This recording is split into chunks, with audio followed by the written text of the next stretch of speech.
Hello everyone and welcome to this video. So today we're going to be checking out Red Dead Redemption 2 on the Steam Deck. Now it's kind of hard to record gameplay on the Steam Deck. I first recorded the video, or basically any footage I'm going to show you was recorded with Steam Link. So I basically connected my the Steam Link on my PC to the Steam Deck to record the gameplay. The only problem with that is that it can reduce performance of certain games. So some games that require a lot of power, like just their GPU and CPU hungry, like Red Dead Redemption 2 and Cyberpunk, they tend to perform worse when using Steam Link because the Steam Deck is using some of its resources for Steam Link. So I'm basically going to show you some gameplay that I recorded from using the Steam Link, but the performance that I'm going to tell you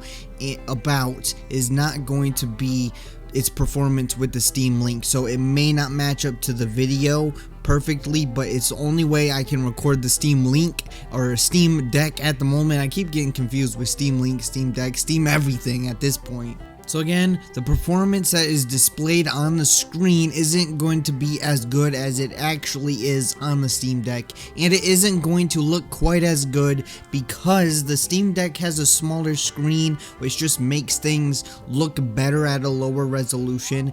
Unlike when you have a bigger screen like a monitor or a TV and you have a lower resolution, it's not going to look as good as a lower resolution on a smaller screen.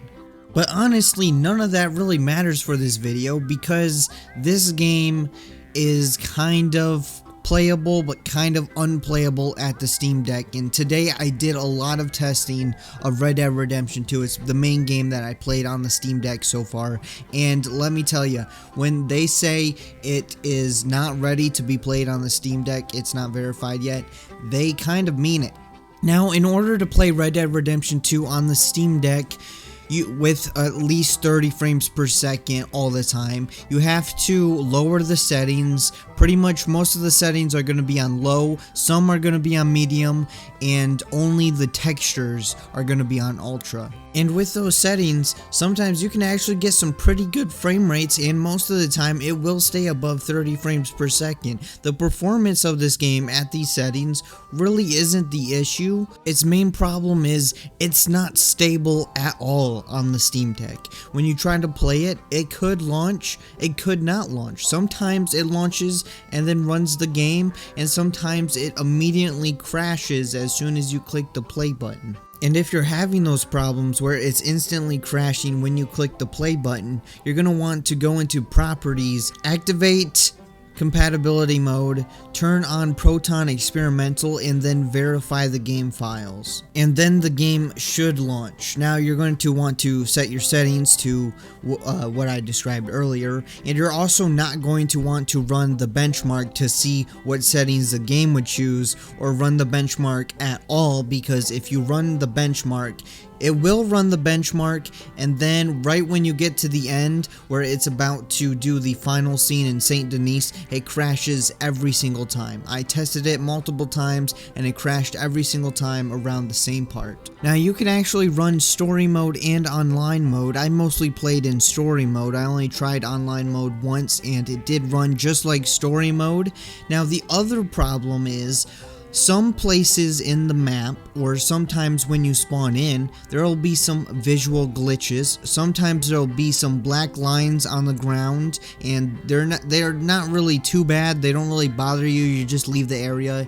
And other times it is kind of bad because you could have a seizure if you're sensitive to flashing lights, because sometimes things will just randomly flicker, like buildings will flicker, walls will flicker, things will flicker. And sometimes when you're playing, the game will just crash. But even though with all of those problems, the game actually runs kind of smoothly on the Steam Deck, and it is completely playable. You could play through the whole game. If it won't crash, you could actually get through the whole game. The only problem really is the crashes, because you never know. They could happen, they could not happen. It's actually really extremely random. Like, I was playing Red Dead Redemption 2 on the Steam Deck for like half an hour, nothing. I was testing things, nothing happened, and then I go and try again later in the day, and then all of a sudden it instantly crashes within like 3 seconds of playing. It's very random, but when you're in the game, it runs pretty smoothly. It may not look as good with the lower settings, but it runs smooth. You can play the game. It's nothing like I thought it would be. I honestly thought this game would be completely unplayable on the Steam Deck, but it's actually not. So it already surprises me and surpasses my expectations. And I think with only maybe a few tweaks and like something to do with Proton, I'm not exactly sure how it works, but I'm thinking with a few tweaks and maybe some updates, they could get this game to run pretty well on the Steam Deck. And by that I mean fixing the crashing. I'm not really sure why the game is crashing. I wish I could figure it out, but I think it's just a small tweak or something, and whenever the crashing stops and it gets fixed, it's definitely going to be completely playable all the way from beginning to end on the Steam Deck. The only other thing that I want to mention, and this is with a lot of games honestly, but if you're playing Red Dead Redemption 2 on the Steam Deck, you're going to want to have this thing plugged in, because Red Dead Redemption will eat that battery right up. Like, I was playing for maybe 10 minutes and it already took 20% of the battery. But anyways, that's going to be it for this video, so I hope you guys enjoyed it. If you did, make sure to hit that like button, leave a comment below, tell me what you guys think about Red Dead Redemption 2 running on the Steam Deck, and if you haven't already, hit that subscribe button because you want to be subscribed, and I'll see you guys next time.